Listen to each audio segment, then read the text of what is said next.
thank you so much for coming in and coming on.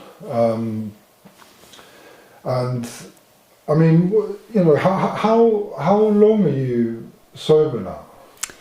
So I've been sober for about 12 and a half years. Oh, wow. So, yeah, this time around, 12 and a half years, yeah. I'm always tempted to ask when a person has that kind of level of sobriety, you know, what in their opinion has been like the most valuable tool in maintaining that type of longevity. Because I know through personal experience and through speaking with other people that the longevity is the most difficult aspect of sobriety. In your experience, is there any particular singular thing that's helped the most? I mean,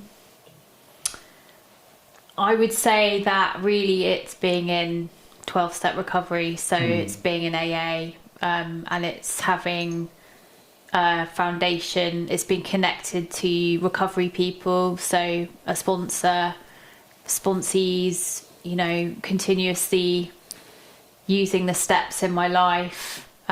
It's the steps really, and that engagement within a community of recovering people that has kept me on beam psychologically, and I think also it's being willing to work on myself, you know, it's being willing to kind of take direction, it's being willing to do that self-development, it's, you know, it's and kind of the, you know, challenges have appeared and I've asked for help, I've tried different things. I suppose it's that thing of just being open-minded. I think that's what kind of it all boils down to, is that open-mindedness. But I think the longevity is because I've stayed in the middle of recovery. You know, I've stayed in the middle of things, and I think that's why it's that's what I think, you know, it's that sort of staying in the middle of the bed of recovery is what keeps us sober. Yeah, and it's quite unique, isn't it? The communities of the 12 steps. I mean, there's not really much else like it. We were speaking about it yesterday. You know, there are meetings everywhere, every day, online, all over the world, and no matter where you go, you can always find a meeting anywhere in the world. I mean, it's just remarkable, and it's not something that's really regulated. It's not something that's government funded. It's not part of any kind of institution. It's quite incredible how it's just risen up the way it has and developed the way that it has and helped so many people. Yeah. I mean, I mean, it is regulated to the extent that groups and, you know, AA as a fellowship and other fellowships, you know, we strive to keep it as a safe space. So, you know, meetings are accountable, like they can't just, you know, it's really important for certain things to be followed, and, you know, now safeguarding is a much bigger deal now in AA, which is really important. So, you know, there is some form of organisation and regulation, but essentially, it's this organic movement that's sort of grown up. But the accessibility of it is, I think people get really put off by the kind of, you know, the spiritual language, you know, the God word and the kind of the literature and the fact that it seems like it's a sort of Christian cult or something like that. And the reality is that it's not. It's not. And the reality is that you can, you know, create your own, you know, your own way of doing it. It's about, you know, we say take what you like and leave the rest. You know, you don't have to believe in God. You don't have to believe in anything. It's much more of a sort of peer support thing, really, obviously it is a spiritual program, etc., etc. But what does spiritual mean? Spiritual means different things to different people. So I'm really big on the inclusivity factor of AA, because I'm aware of the barriers and the problems that, including myself, you know, when I first started going to meetings 20-ish years ago, I had a huge problem with aspects of AA, but the reality is that it's just lots of alcoholics getting together trying to stay sober. Yeah. You know? In its essence. Yeah. You know, it's one alcoholic, one addict, whatever category you want to put it in, helping another one through their lived experience. Yeah, exactly. Yeah. And in that sense, it's very unique to what it does. And it does, I do find it fascinating, because addiction is a life-threatening illness. Yeah. Or I know that some people have different definitions of addiction, but for argument's sake, we say it's a life-threatening illness, and it affects untold amounts of people around the world in all types of ages, all types of demographics, and I just find it fascinating that one of the principal resources is this thing that's kind of created on its own to help this kind of group of people.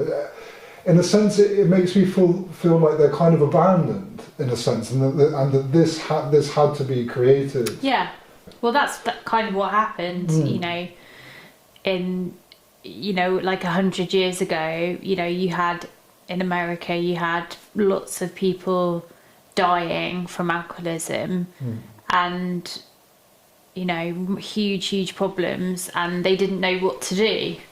And you had, they just didn't know what to do with these people who were obsessed with drinking alcohol and who were like wrecking their lives and dying, and so it was a huge problem. Really interested going back to the kind of early days, because the little bit that I've read from the book, from the AA book, the Blue Book, I think the beginning, because there's a doctor. Yeah. And I remember one of the passages stuck out to me, was that he was receiving lots of people that had alcoholism, were suffering from alcoholism, and he was trying, therapeutic approaches, and maybe they were working to a certain extent, but it was very difficult to maintain that longevity, and a lot of the time his patients would experience lapses and relapses. And often, as we know, it's a very progressive illness, and it can get worse and worse and worse.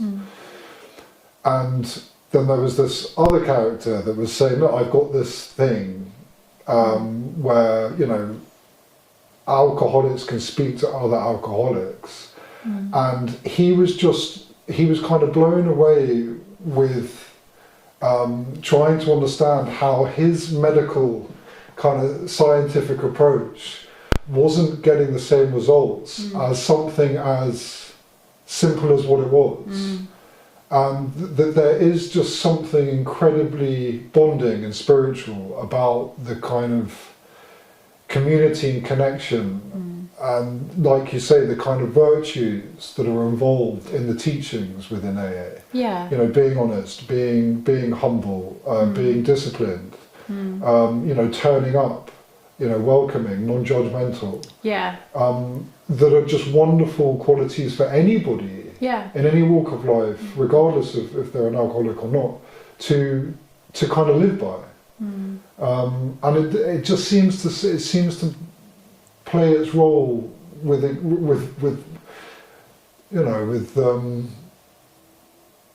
it seems to play its role in a very unique way that not many other things can do. Well, if I think about my experience of, my journey of getting sober, I had a lot of therapy, so I was very fortunate to have a lot of therapy when I was in my 20s and even younger, because I knew that there was sort of something wrong with me, and I felt, you know, I obviously was drinking too much, and you know, so I had a lot of talking therapy, and I acquired a lot of self-knowledge through that talking therapy about myself, but that actually didn't stop me from drinking. It didn't help with that. And I think that's a really important kind of tenet of AA is this idea that, you know, we can have lots of knowledge about ourselves, as, you know, about our trauma and about, you know, our history and all this kind of thing, but that won't stop us in and of itself from picking up a drink or using it. It doesn't kind of, well, I mean, I'm speaking for myself, you know, it didn't stop me from drinking. I needed to engage with something else to help me stop. So it's less about self-knowledge and more about action and more about like a practice.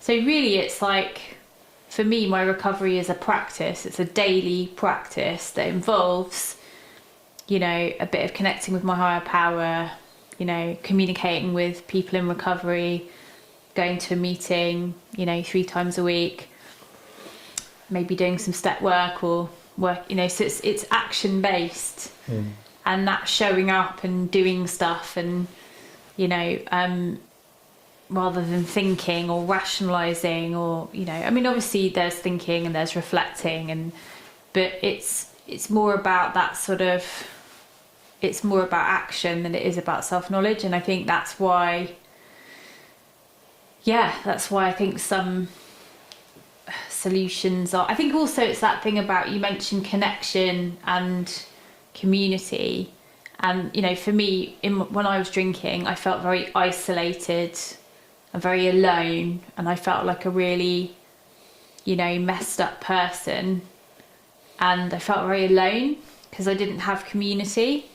I didn't know any other people who were, well, I did know people who were going through what I was going through, but, you know, we weren't, I felt very alone and full of shame.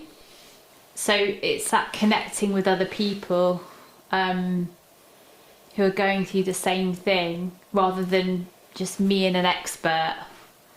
Because I think that there's a lot of value in having a therapist, and a massive amount of value, but it's the thing that also really helps, but just that sort of community and peer support, I think, is as important as having a relationship with an expert, you know, a therapist or an addiction expert or whatever, because it is that daily practice, that daily engagement, you know, and also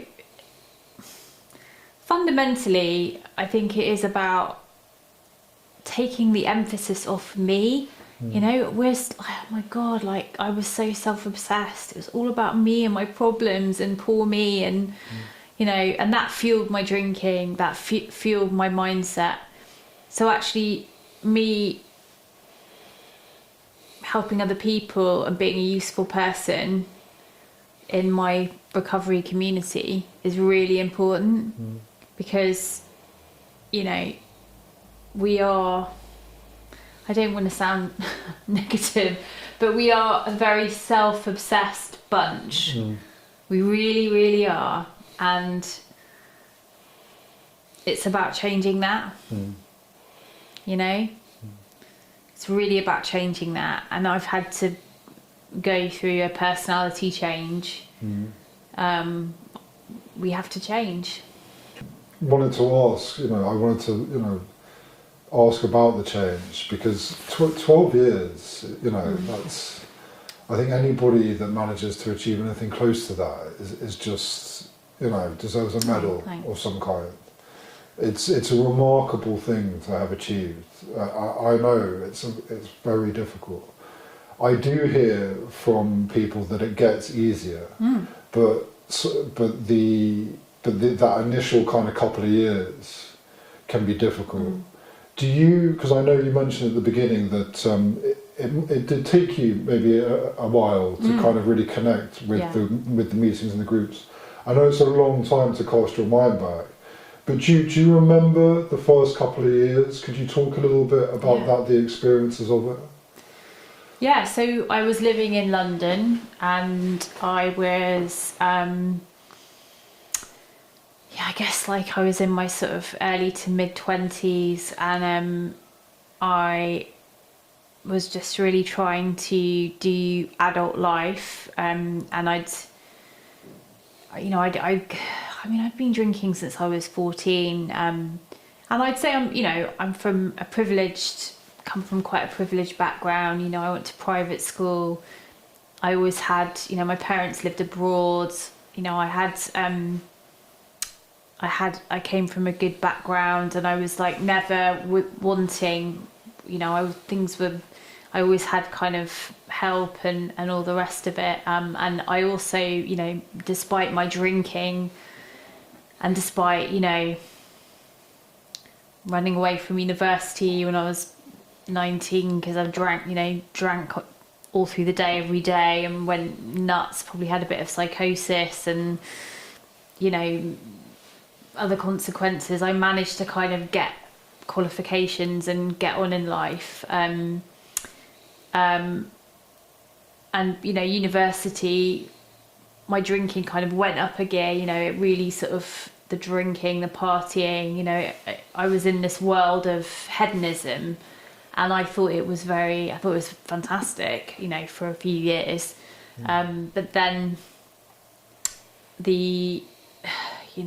just the mental health, just like the anxiety, the paranoia, the just not being able to really, I couldn't really do normal life, I just felt I couldn't hold down a job, I couldn't open bills, I felt everything just made me want to have a nervous breakdown. Like I just remember that feeling of bewilderment. And I was lucky, I was kind of bailed out by my dad, and my dad was like, right, what do you want to do? And I was like, oh, I'll do another qualification, I'll move to London. So it's kind of that thing of like geographicals and being fixed and taken out of one situation. And so my parents bought a flat, and I lived in this flat, and it was and I went to uni, I did a master's, and I was like really miserable, and all I wanted to do was drink and be with my drinking for, my kind of that hedonistic world. I wanted to be back in that,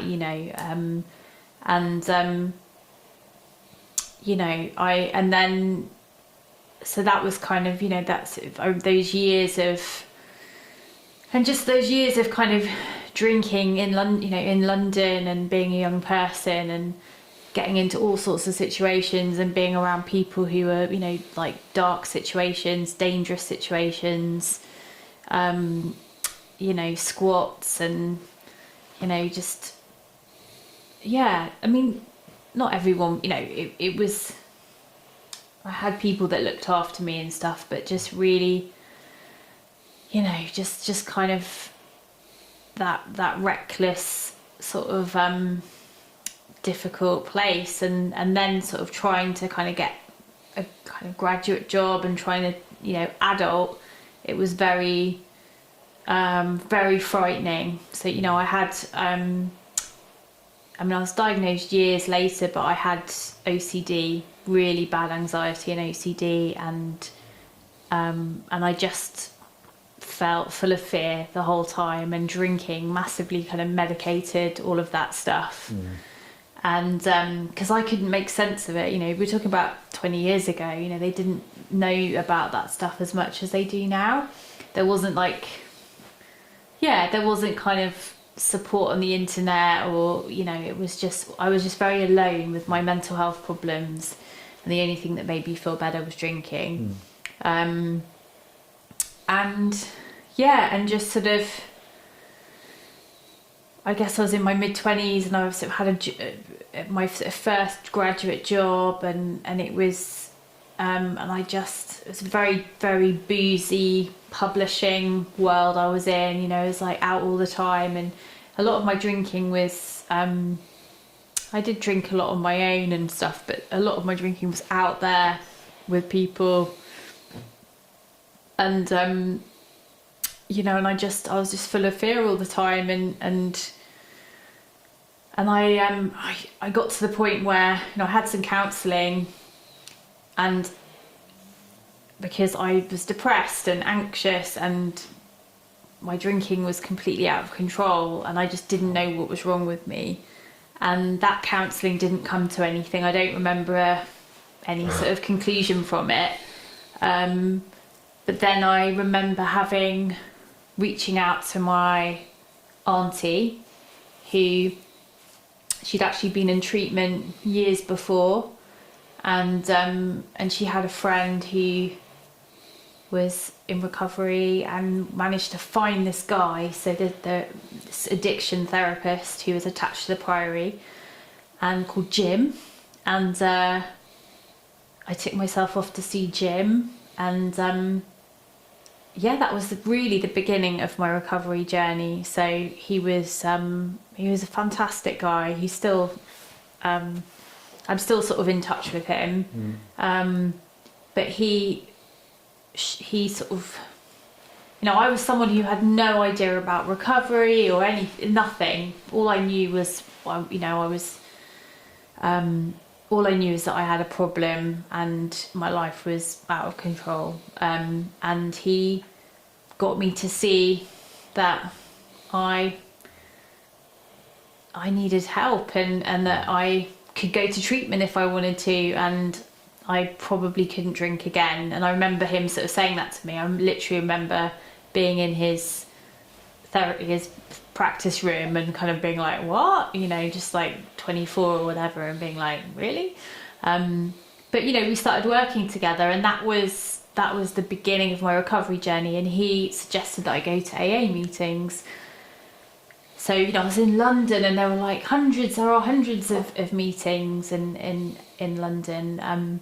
But I went to some, and I always feel resentful because I can never remember my first meeting. I can't remember it. It might have been like in East London or something. But I found it all very strange. I had no trust, had zero trust in whatever AA was. It just felt very frightening, really frightening. All these like really friendly people. I didn't like all the, you know, the scrolls with like God, and I didn't like the ceremony. I mean, it doesn't have but the kind of just the way it was, everything about it, I didn't like. You know, I found it highly suspicious. And you know, I'd gone to religious schools as a kid. You know, I went to a religious boarding school. I didn't like religion. I didn't like God. Anything that was a bit like that was just not okay to me. So I remember just finding it all very strange and not appealing. I mean, to be honest, there weren't that many young people in AA back then. There really weren't. There's a lot of older people, and that was hard to get identification. You know. So I look back and I think, yeah, I kind of don't blame younger me for finding that quite tough, you know, with these like scary older people. Yeah. And I just sort of, I really thought, actually, I'm just going to do this on my own, you know, with Jim, and just throwing myself into work. And, you know, I just, it was very frightening, and it is very frightening to open yourself up to the possibility of something when you've just been surviving, you know, the best way you know how. It's very hard, and I forget that, you know. I come across people now, you know, and I forget that, but it's good to remember that, actually, just how terrifying it is and how hard it is to trust a thing to help, you know, to help you kind of change your life. It's not easy. Yeah, I think absolutely to trust it and to want it enough. Yeah. You know, the change. You know, we're talking, you know, huge changes. You know, and having that acceptance around that and kind of really making your mind up around it to commit to it. It's a huge commitment, quite overwhelming. Like you said, you can never drink again. You know, that's a huge thing to say to somebody. You know, or maybe not. But I think for a lot of us out there, it's a big thing to never be able to do something again. Yeah. Yeah, it is. And it was something that I really enjoyed doing. You know, it's something that, you know, it's something that brought me a lot of trouble, but also the idea of not being able to drink. You know, drinking is something, you know, that we live in a culture in the UK where people, I mean, it's kind of different now, but certainly back then, it was all about all about the pub. Lunchtime, it was all about drinks. drink. Yeah, it was like it was so part of our culture, and so the idea of not being able to do this thing, you know, was really, you know, difficult and, you know, very, very challenging. Not to mention coming from, you know, a culture and a family where drinking was a really big deal, you know, and enjoyed, and, you know, it's the social cohesion, it brings people, you know, all that stuff. You know, it's really hard. It's how you kind of get together with people and stuff, you know, romantically, all that kind of stuff. Like it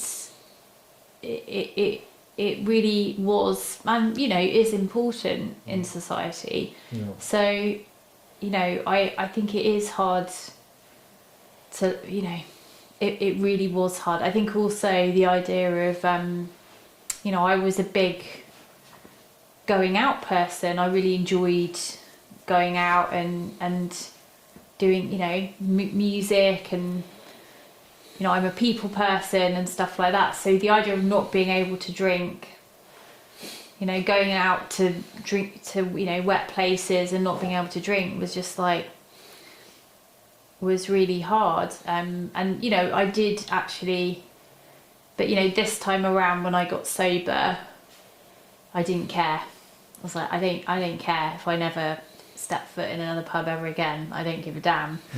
I want my life to change. So that was interesting, you know. And now I can go where I like.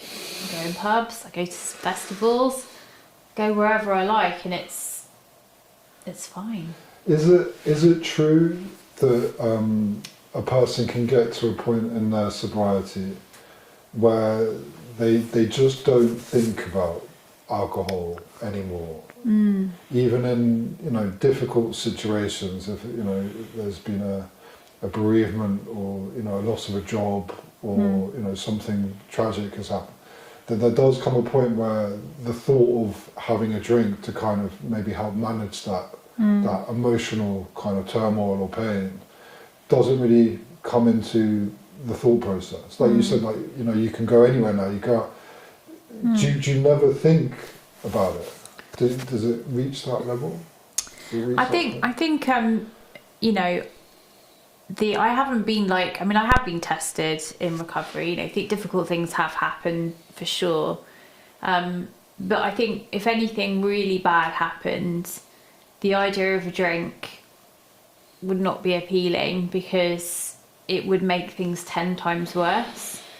You know, so I no longer equate alcohol with, you know, making me feel better, because, you know, maybe it would for, you know, 10 minutes, but then it would just unleash a shitstorm. So my brain no longer, you know, my brain has, you know, regenerated over the last 12 years, and I think I just no longer associate it with making me feel better. Because it wouldn't, you know, it would numb out some feelings for a while, big deal, but then they'd come back and it would be hellish. Yeah. So I know the reality of it. And the thing is, like, I've never seriously, I feel very lucky, you know, that in 12 and a half years, I think because of my journey, I've never like seriously wanted to drink. I've never. It's the idea of a drink, like seeing, like, you know, watching a film where people are drinking cocktails or wine or something. Literally, I'll have a thought for like a second. Oh, that looks really nice. Literally, you know, and that, like, oh, that's nice. Oh, I wish I could do that. Literally for a second, and then the next thought comes in, which is, I can't do that. Like, that's not something that's I can do because of what happens when I do that. You know, so that first thought, you know, it is. I mean, I don't have those thoughts very often, you know, but when I do, it's like, yeah, but what's the reality? I think it's a great point, because I've heard it from a few people that the one thing that has kind of taken people out of the rooms more than anything, or to relapse or to a relapse or just back to full-blown addiction, is the kind of rejection of the fact that they have a problem. Yeah. You know, and like listening to you, it's that kind of stern understanding, that kind of deep respect and understanding for what you have. Yeah, definitely. I mean, I think it's because I tried it, you know, throughout my 20s. I tried it several times, you know, having information, knowing that I couldn't drink without massive consequences.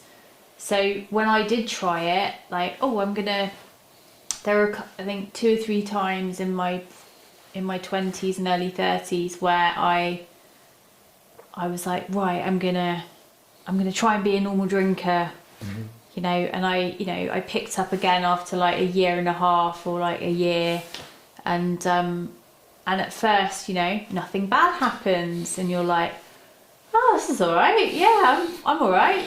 Like, at first, you know, alcoholism is very patient, you know, you don't necessarily.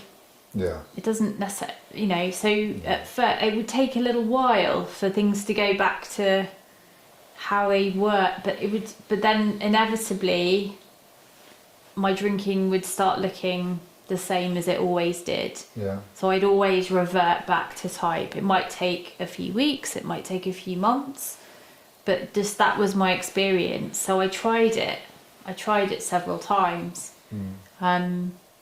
And then I remember that horrible feeling of not being able to stop, but knowing I might, like, something bad's going to happen it's going to get really bad for me to be able to stop again. Like that horrible feeling of I can't stop, but I might be able to if it gets so bad that, you know, just that horrible feeling. Yeah, and the kind of slow crumbling. I know it well, you know, where it progressively gets worse, and you're trying to hold things together. If you've got a job, if you've got bills, if you've got to turn up for things, and it becomes so difficult, you know, and the mask that a lot of the time is worn, you know, just slowly starts slipping, you know, and you're turning up to things and you're trying to hold it together, and it's scary.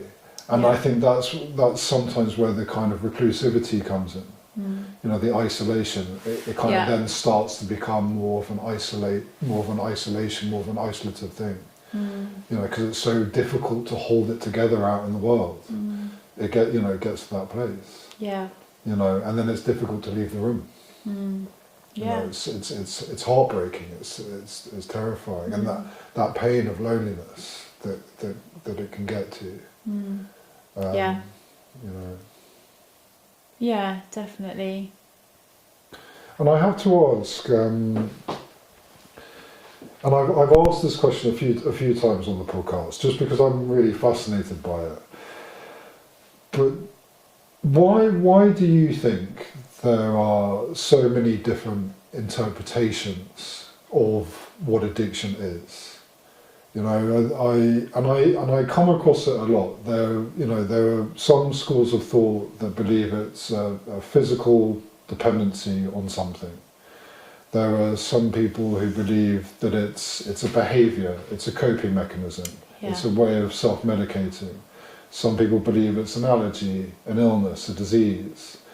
And often, you know, whichever kind of school of thought you come from, it's often a belief that's held very deeply and defended quite passionately, as sometimes are the solutions to its resolution. Yeah. Why do you think addiction is kind of has this kind of elusive definition?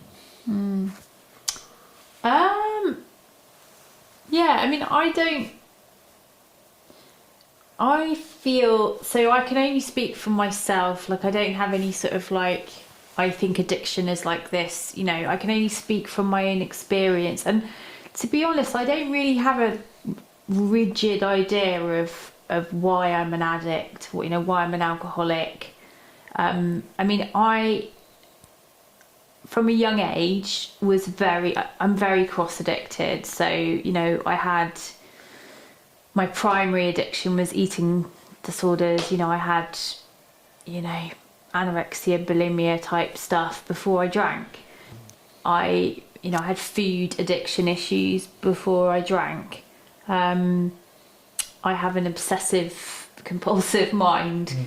I'm also ADHD as well. So you could say maybe I was like born a certain way, or certainly my childhood, you know, coming from my family, there's alcoholism, there's neurodiversity, there's a lot of anxiety stuff. My grandfather was an alcoholic. There's definitely problem drinking in my family on both sides. There's a real sensitive, like, I remember being a very sensitive, worried, overthinking child.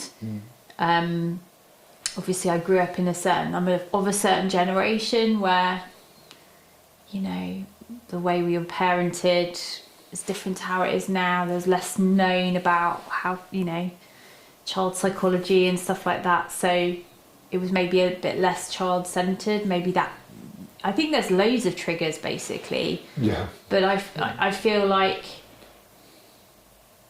I, from a very young age, was trying to wanted to change how I felt. So anything from, like, you know, I still remember the excitement of, you know, being in a toy shop, or like losing myself in watching a film, or, you know, and I'm not saying that's being addictive necessarily, you know, that's, but just wanting to change how I felt, and being very sensitive emotionally, and yeah, I think it's a real cocktail of different things. And then for me, you know, there was stuff in my childhood, you know, there was difficult emotional experiences, and also a feeling of, you know, isolation as a kid at a few points. You know, I was very loved, and, you know, a loved kid, but there were, without going into it, there were definitely times in my childhood where I felt very alone and isolated. So maybe that also precipitated this tendency to addiction, you know, and drink. Like, so when I discovered alcohol, it was like, wow, this like solution, and also enabling me to be this person that I didn't feel like. So, you know, more confident, and just being able to kind of drown out the negative voices and feel. So I think for me, it comes from a whole different, like, perfect storm of different factors. I don't think it's like one thing. I totally relate. I feel like you're describing a lot of kind of characteristics that create quite a heightened susceptibility towards something like addiction. Yeah. Particularly with something like alcohol, because, you know, alcohol, for all the damage it can cause, it's also very effective at what it does.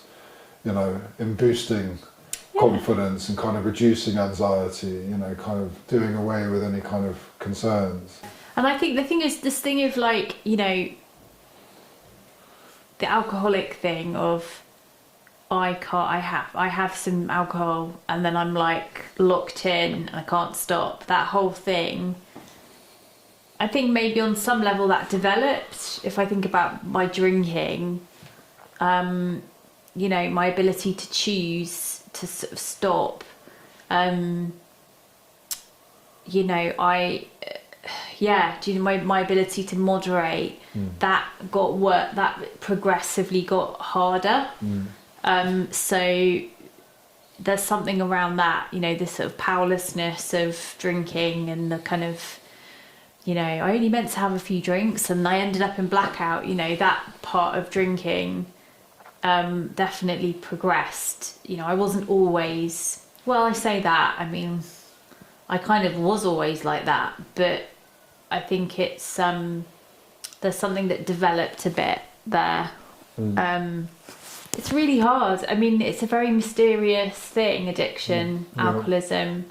But it's almost like once you get to a certain point with it, you can't go back to being an occasional, you know, user or without huge amounts of mental control, which is hell on earth, isn't it? You know, I don't know. It's like there's something about it that is, you know, once you know, pickle yourself, there's no going back kind of thing. I think it's a very personal experience. Yeah. And I feel like sometimes when it comes down to definitions and stuff, labels, I think sometimes that helps people provide a diagnosis or a solution for it. You know, if I can say what it is, then I've kind of got a greater chance at kind of saying what will fix it. Yeah. You know, but I think addiction is fascinating because it is very elusive and it is very personable. You know, I sometimes like saying addiction is sometimes a rainbow in and a rainbow out. You know, because it's such a broad spectrum of cause and reason and resolution. Obviously, there are, you know, certain aspects of people's lives when it comes to trauma and when it comes to mental health and when it comes to, you know, underlying kind of issues that kind of increase that level of susceptibility. There are kind of things that make sense, even hereditary, you know, aspects. You know, my mother was an alcoholic, my father was an alcoholic. Suddenly I've got a high chance of being an alcoholic. There's a lot of belief in that it's kind of passed on, that there's a kind of genetic kind of, you know, thing there. But yeah, it's so difficult to kind of nail down. But I think what I'm starting to learn is that regardless of that, it seems that there are fundamental truths in how to maintain a period of sobriety if you can manage to kind of escape it. And, you know, one of those things is community. Yeah. You know, it's a massive part of it, is community. And is that something that you hold most dear in your sobriety? Is it the people, the other people, you know, not being alone, not doing it alone? Yeah, I mean, I think it's really interesting talking about where it comes from, and I suppose that's the whys and wherefores has become less important the more into my recovery I've got. I look back at my childhood, I look back at my adolescence, and I just see a lot of chaos. You know, I look back and I think, you know, chaos inside of me, you know, real problems, and alcohol was a solution. Alcohol helped me, and then it didn't help me. You know, it was something that I used to, you know, medicate myself and deal with a turbulent life as a kid. And then it stopped working, and then I had to, you know, kind of climb out of that. But actually now it's like, well, you know, yeah, what is important? What is important is community, and is, you know, my community is an AA.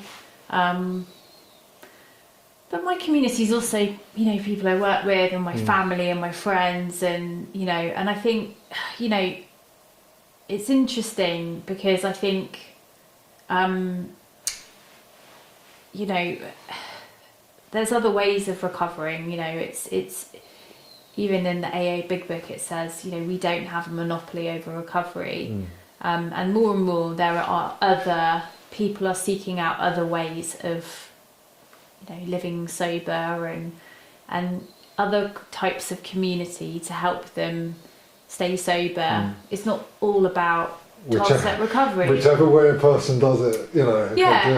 And I, you know, I'm only talking about what's worked for me, but I really love the fact that there are lots of alternatives. You know, that we're living in a time where lots of people are very sober curious. You don't have to go to the depths of alcoholism to get sober.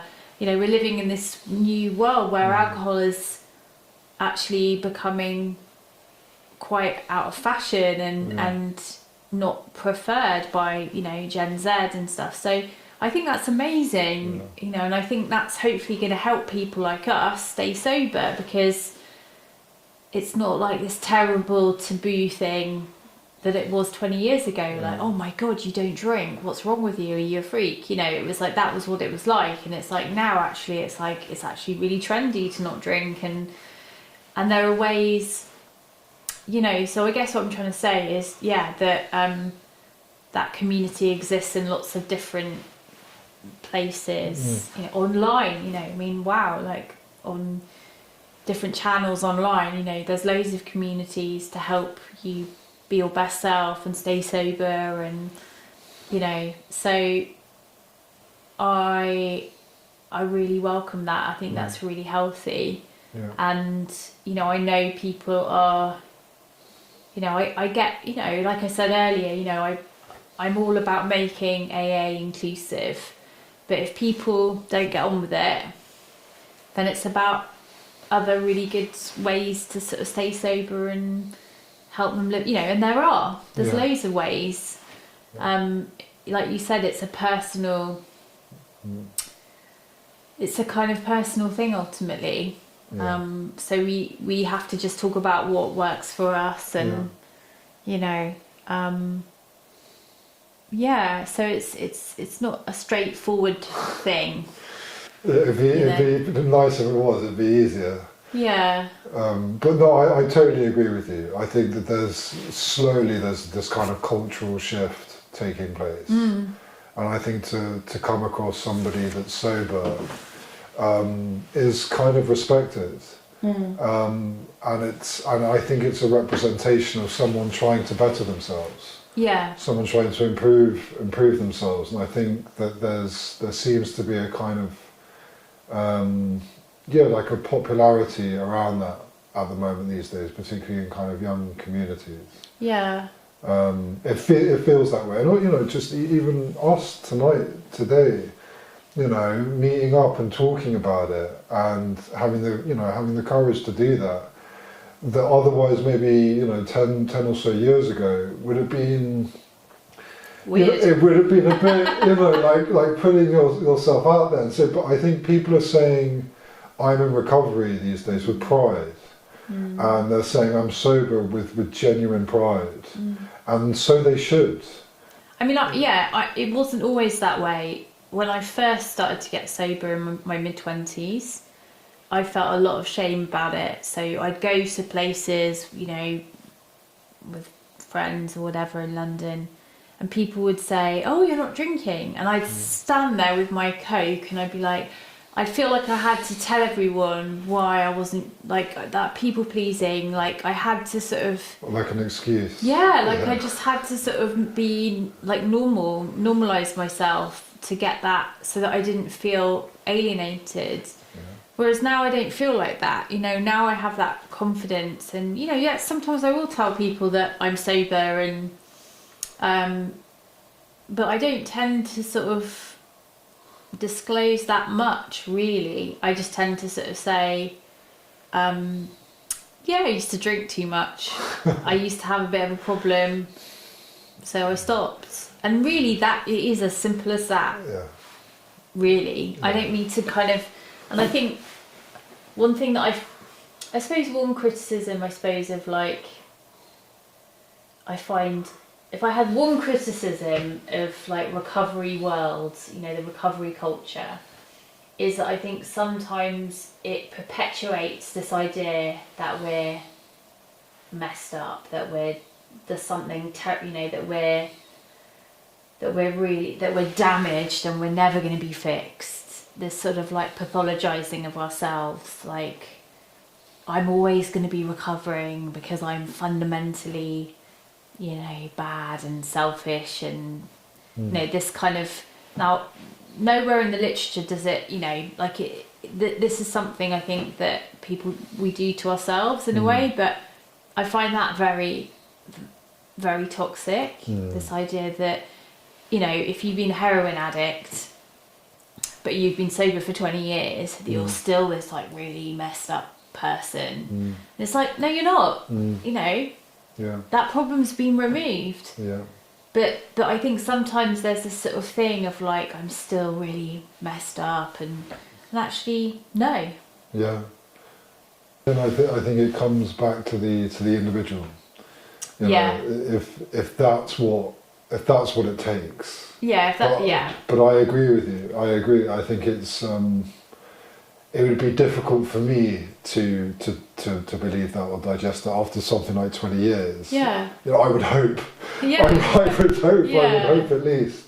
But and this is the thing. You know, it's and I hear this in AA and 12 steps that you kind of take what works for you. You know, it's very broad. You don't have to consume. Some people do. But you don't have to consume the whole thing, and you just kind of take little bits that work for you and make it work for you in any way you can. Yeah, I mean, I think definitely, I would definitely say that, and I think it's a lot more inclusive than it appears. I think also it's about finding people that you really like, that are living a good life. Yeah. You know, that you like, because essentially it's about finding mentors and people that you resonate with. And then, you know, if I think about my community, you know, I've got friends that I've known for years who are my network, who are my kind of go-tos. You know, that we've got the same values, you know, we're kind of probably demographically the same, you know, and they're my people. I mean, I also will help other people, but it's sort of like you kind of find your people, and then it's just, it kind of works that way, you know. It's not about having to kind of be around people you don't want to be around. It's like I think with meetings, it's like if you don't like a meeting, go and find a meeting that you like, where the people. I'll never forget in London, you know, when I wasn't really trying to get sober, I'd go to all these meetings with like old men smoking and talking about stuff that I didn't identify with.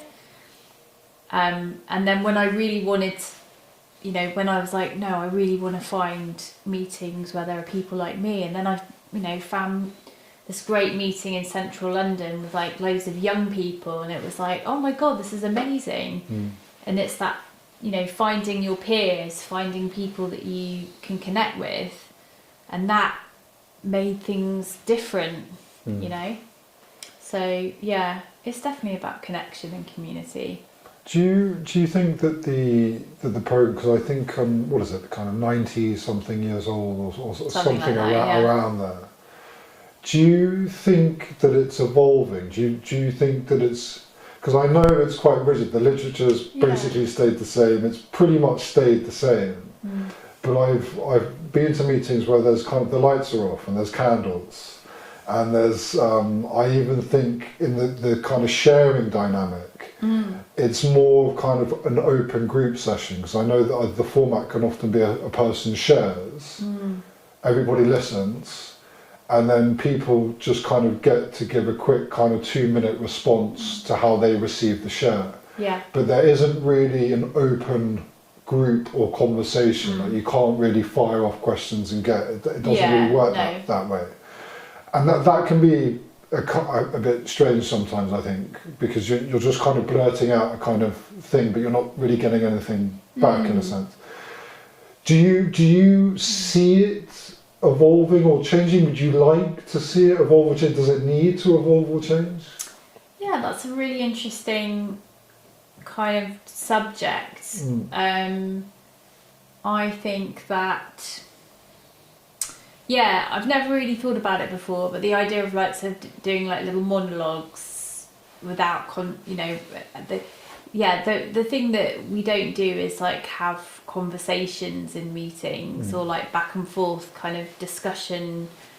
We don't do that. Why we don't do that, I'm not sure. I guess it's to keep it really boundaried. So people get to share whatever they need to share without necessarily being engaged. I don't know. It's obviously serves a purpose. I think it's probably also about keeping a safe space, because obviously if we were all talking, it could descend into arguments or like, I don't think what you're saying is right because actually, you know, my experience, and it could get like that because it does, you know, and we have other meetings for our business meetings and it can get quite, so it's probably to avoid that kind of situation happening. But I would definitely welcome, like personally, I have nothing against trying different formats. I've got nothing against, I mean, like at conventions and stuff, they do have discussion forums and, you know, there are parts of AA where they do have that. So I think if meetings evolve to be more discussion based, why not? You know, I mean, I suppose some people might say, you know, it's not like a therapy group, because another argument against it would be, how do you keep it a safe space? You'd need a professional in there or something if it was like do you know what I mean? Otherwise it might be mayhem. Yeah. So, but you know, would there be a harm in having a professional in there for a kind of, you know, facilitated group I mean, I don't really have any fixed ideas. I think AA does have to move with the times in some ways.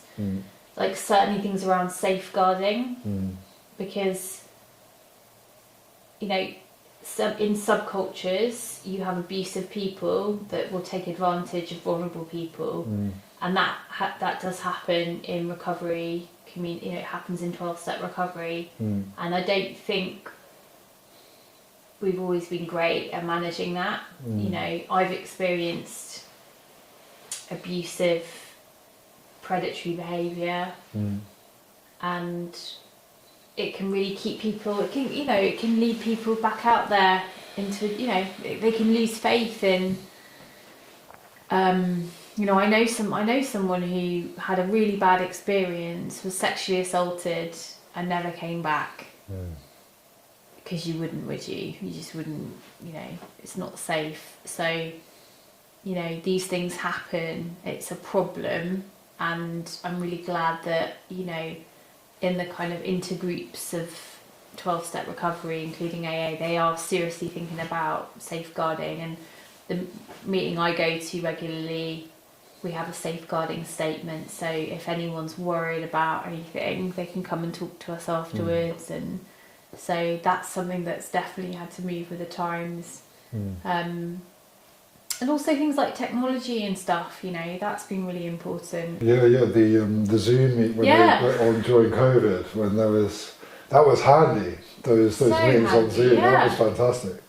And I remember there was this one Zoom meeting that was just 24 hours. Yeah. And it just didn't stop. And it was just kind of, it just went round the world, and anybody around there were people from New Zealand and Australia and America, and I thought that was amazing. I mean, it really is. It's amazing. But I think like you said, they kind of regulate themselves, you know, don't they? It's this kind of self-regulation. So yeah, you know, if something happens, you know, that they talk about it, that they're aware of it, and they kind of make the little adjustments that they can. But yeah, I agree that should be a big thing is the safeguarding. It's not easy, you know, because there's so many people coming in and out, and there's sponsorship programs as well, and so it's hard to know what's being talked about. It's hard to know kind of what's going on. You kind of just hope that there's this kind of respect and understanding that's shared, and lines and boundaries don't get crossed. Yeah, I mean, sponsorship is, you know, that's a tricky one, because people can have bad experiences with sponsors, as in, like, you know, they can sort of, like, you know, you build up this relationship with a sponsor. They're not a professional, they're not being paid, they're a mentor, and they're not and things can break down in that relationship, or maybe they can, you know, that sponsor can kind of go through the work with them in a way that is, you know, a bit out there, or I don't know, people can have bad experiences of a variety of types, but there's no real way of policing that without changing things really drastically. I mean, we do things like last year there was like a sponsorship workshop for people who, you know, if they wanted to learn more about it, but it's really a kind of peer, again, it's like, you know, I'll speak to my sponsor about my sponsees and get her feedback. It's like you get expertise from different people, and if, you know, so, but I guess it's hard because it's down to the individual ultimately. So it's people are going to have different experiences and whatever, but ultimately it's kind of, I suppose, your desire to get sober, and but it's difficult. It's not perfect. It's never been perfect. But the thing is, like, what's the alternative? Like paying, you know, getting therapists to come and sponsor people. I mean, you know, that would not be. Well, I think it kind of starts veering down the kind of road of being kind of privatised in a sense, and then it loses a its huge thing, it loses its thing, because it's free and it's accessible and it's there for the people who in lots of cases don't have anywhere else to go. I mean, what I would say is that when you do your thing, your step 4, where you write all your resentments and your fears and your harms and all that kind of stuff, I've heard people opt to share that with a therapist, and I actually think that's actually, if some people have so much trauma that the idea of trusting someone is really, really hard. So I think it's a good option for people if they're really, like, they just can't share it with someone, and they can't trust, they can only trust the therapist. I think actually that's a good shout. Because actually in the literature it says you can share it with anyone you like. So if people feel safe with a therapist, then I think that's kind of a good thing. Particularly when you're kind of going through some of the stuff that step 4 requires. It's serious stuff. I can imagine can be quite triggering for some people. But I wanted to go back to the sponsor, the sponsorship aspect, because I'm sure you've got a sponsor, I'm sure. And I just want to say, I'm sure you've got a fantastic relationship with your sponsor, and I'm just assuming, but maybe over many years. So there can be these wonderful bonds that take place on the other side that can last a lifetime. I mean, I've had no, I've known people in recovery. I've got friends who I've known for a long time, and I've had, I think like this time around, like 4 sponsors or 3 sponsors or 4, and one of them lives in a town near, in Bath, and whenever I see her, I'm just like, oh my god, just like, it's just, she's so special to me. Like, she's such an amazing, she was such an amazing kind of presence in my life. Yeah. And definitely my current one, she's, she's amazing, and she's also a mental health professional, which I realised for me, because of my anxiety and stuff, and OCD, which, I was going to say just before, like, I actually needed, I needed mental health support before I could actually do the steps, because my mind was so, I was so full of fear about my mental health and what was going on in my head, that I needed to have help before I was ready to do recovery. Yeah. So that's, for me, my mental health stuff is, probably just as chronic as my alcoholism, really. But so having a sponsor that is a mental health professional is actually great, because I can sort of say, she gets it, basically. Like, she gets my mental health stuff, and she'll sort of say, you can tell me the thoughts, like, just tell me the thoughts and stuff, and then I'll just tell her, and then it just takes the weight, but, so I guess I would say, when it comes to sponsorship, in my experience, if you have chronic mental health stuff, you probably need someone who knows who knows about it, Who gets it, and gets it, and that could be someone who has the same mental health stuff, or it could be someone who's actually a professional in their job, just because they understand, they've got real empathy, and they understand what's going on. Yeah. So it's not essential, but for me it's been really, really helpful. Because if you don't, if you kind of think someone's not going to understand, or they're going to think they're just not going to, like, it doesn't make you want to open up. All the walls go up. Yeah. No. It doesn't, so I think you can shop around and find people that are like the right ones for you, kind of thing. Yeah. But I do also have professional, I've had, a therapist for the last year that I see online, and she's in America. She really helps me with my OCD. So I have other support, and that's really important. It's a huge part of my recovery support system. It's not just all about going to meetings and and I think it's like that for a lot of people. If you're bipolar, or you've got other, you need to take, some people take medication, and like a lot of people in recovery have got chronic mental health stuff. Yeah. And I feel really passionate about the idea that actually we need to get our help from where we need to get it from. Like, AA is not a cure-all, and we must never ever, I would never give that message that working a program is going to solve all our problems. It's really not. It helps with my alcoholism, but I want to get the best. We all want to get the best help, don't we? Yeah. So I'm going to get the 5-star help from where I'm going to get it from. Yeah. So just having that broader spectrum, that kind of variety.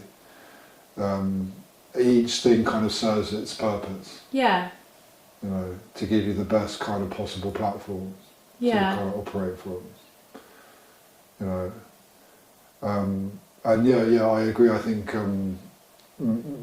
possibly in some cases too much emphasis, or too much weight placed on singular things can often be counterproductive. and it's important to kind of have a balance. Yeah. And I know, you know, being in early recovery myself, at the moment, a big part of it is finding that balance. You know, it is trying different things and seeing what works. Yeah. You know, and trying to figure out, you know, what the balance is. Because, you know, being sober, and particularly kind of early sobriety, I like what you said. You're starting to come to terms and understand the other stuff that has otherwise been kind of numbed and subdued and suppressed, and even, you know, kind of, you know, feelings and kind of interacting with things and people and kind of understanding, you know, how you respond to different situations and how that feels to you takes time and is an adjustment. Yeah, it takes a long time. You know, and like different scenarios and different situations give you, so like for me, going into an AA meeting sometimes can be just too overwhelming. Yeah. Because there's a lot going on. It can be quite intimidating. There's a lot of people, and you know, and sometimes it's just too much for me in that moment. You know, whereas what would be good for me is like maybe just a kind of gentle, or a small one, or like just a soft walk around the park, just to kind of like calm myself. Yeah. Or I don't know, but it's that, I think in the early stages is a big part of it. It's kind of like try different things. Yeah. And see what works for you, and take the things that work for you and try and implement them into a kind of routine if you can. Do you, just as a question, do you live by quite a strict routine as like a core component of your recovery? Not really. I mean, because I have ADHD, so I say that like as an excuse. I have ADHD. Yeah, I mean, I have always found routine really hard. So, you know, I'm a very active person. You know, I work full time, have a really busy life, but I find routine and doing the same thing at the same time every day really, really hard. So, I tend to kind of, you know, I on a daily, I don't have a rigid routine, no, in answer to your question. So there's nothing rigid about my routine, but I would say that I have, you know, it's more of a practice. It's more of, there are things that I do every day. And, you know, I'll sort of do a few kind of little prayers, I suppose. I mean, I go through phases. So over the 12 and a half years, I've gone through lots of different phases of doing things. I'm currently in a phase where it's a bit of a like nod to my higher power. I'm not like reading prayers, or I do readings. I'm quite into Stoicism at the moment, and like every day I'll read like a page from my book on Stoicism, because it's really I really like it. It's really straightforward. What's Stoicism? So Stoicism it's a movement. So it's like ancient like Greek philosophers came up with sort of, I guess it's obviously like sort of pre-religion. It's like how to live a good life. So, you know, don't be selfish and kind of keep things simple, and like it's kind of ways to live a good life, and like, you know, restraint of don't always say what you think, you know, things like that, you know, it's things like that. It's kind of how to live, how to be, and I just quite like it because because it's a phase I'm going through at the moment, and I've had loads of phases of being into different, you know, spiritual things, and at the moment this is the thing I'm in. So, you know, I will always have a thing that I'm looking into, I suppose, to help me develop it's self-improvement really. So I guess I'll look at something every day.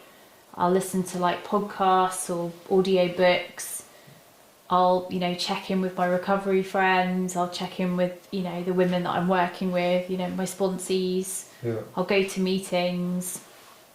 I'll kind of gratitude is a big part of my recovery. So, I'll often write gratitude lists, or I'll sort of mentally think of 5 things I'm really grateful for today.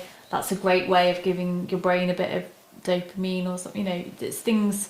I've got hacks. I've got things that I do every day that make me feel that lift my mood, or to kind of take me out of some kind of unhelpful narrative, or sometimes I do meditation, obviously exercise, and so there's tons of different things I do, but I don't necessarily do the same thing every day. Yeah.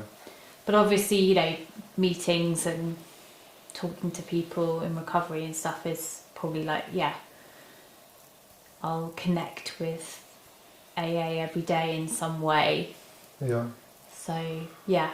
I think it's great advice for anyone listening. I think keeping busy, having a variety. You don't have to stick to one thing. Change it up. Yeah. Where the feelings take you, where the interest takes you. I